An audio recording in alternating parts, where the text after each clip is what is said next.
Hey everybody, JJ Miraculous. I just wanted to let you guys know that again, another update. I had to change my name to JJ Miraculous.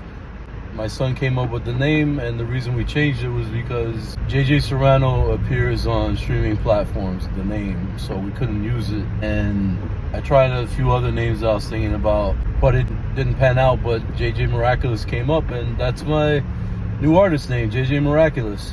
So there's that, which is a big blessing, because it actually has a nice ring to it, JJ Miraculous. And everything, to me, it means that by all logical reasoning, by logic, rationale, I shouldn't be standing here, but by the grace of God, I am his miracle. So there you go. But for today's video, I just got out of work. I'm on the way home.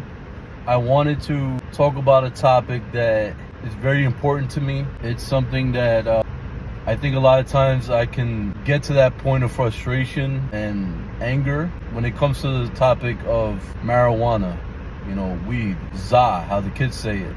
I think that a lot of times, especially nowadays in this country, in our society, at the world at large, I think we view marijuana as a miracle drug, a miracle plant that can help you and change your life and make you feel better and take away your stress and give you freedom. In the sense, a lot of people, I know some people that really view marijuana as like this miracle plant, and right off the bat, I'm not judging, because I was in that place too. I used to smoke a lot of marijuana. I was a marijuana addict for a number of years.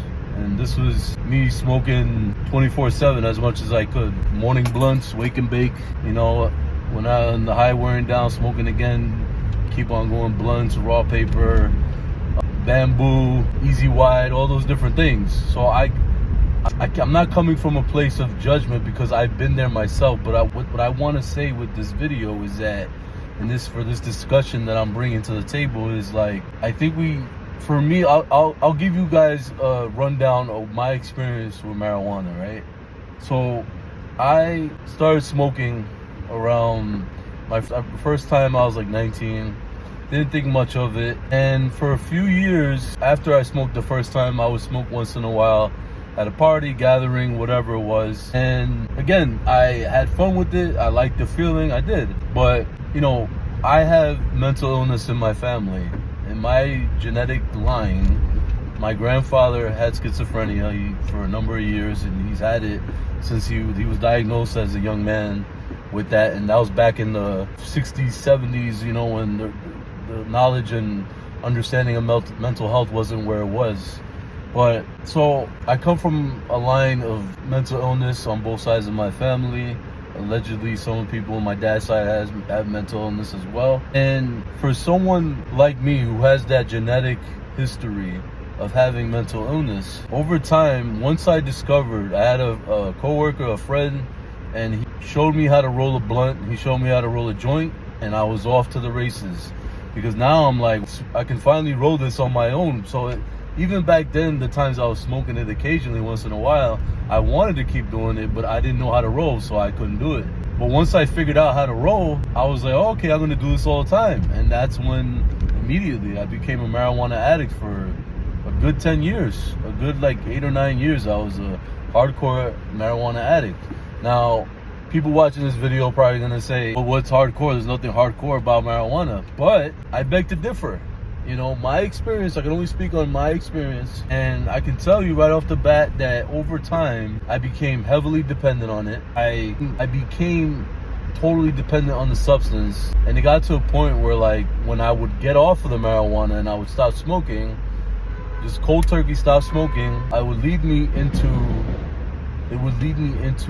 psychosis. I didn't know it was psychosis, but I would become almost catatonic. I'd be staring at the TV and hearing voices in my head. And, it led, my experience with marijuana led me to being detoxed from marijuana withdrawal, led me to being in psychiatric wards X amount of time, a month and a half, 2-3 weeks at a time.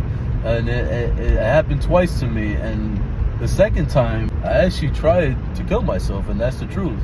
But by the grace of God, by my great Father, Jesus Christ, he saw it fit that I wasn't going to do that, and he saved my life. He saved me from that abyss of despair and addiction, right?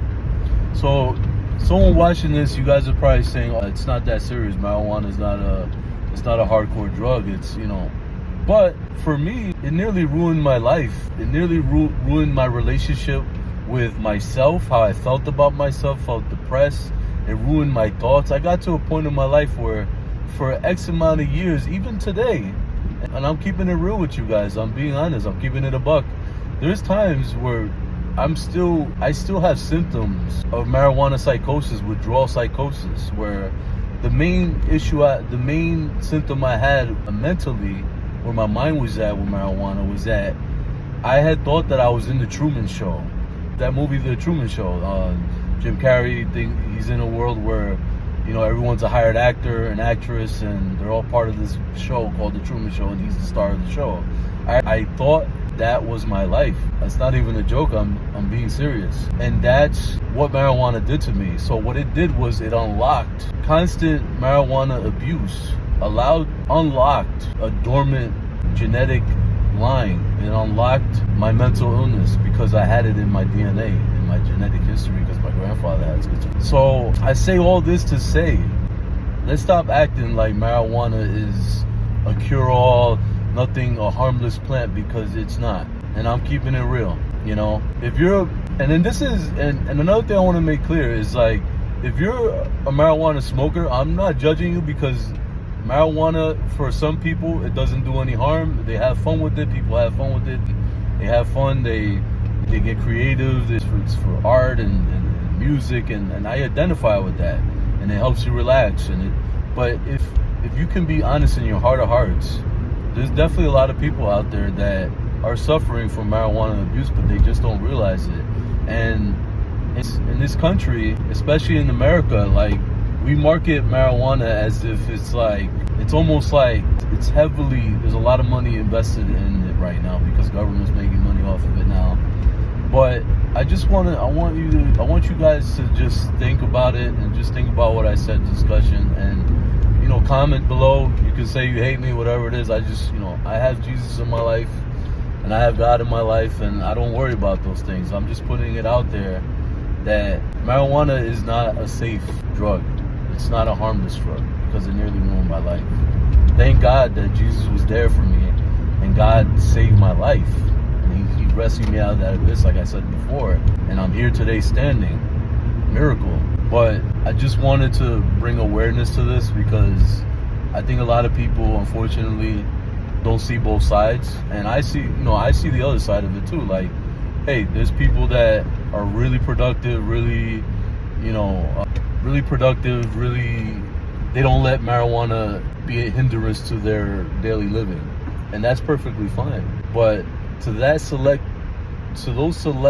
demographic of individuals that experience what I experienced, if you experience something similar and you're still doing it, I beg you, I want you to think about this deeply, and search your heart and really think, do I have a problem? Ask yourself, do I have a problem with marijuana? Is it hindering my life? Am I losing relationships because of it? Is it affecting my relationships? And if any of those questions are yes, I don't even need to say anything. So, I hope you guys are all having a good day. I pray that everything is well with everyone out there. I want you to know that I love you, and don't forget, you are loved.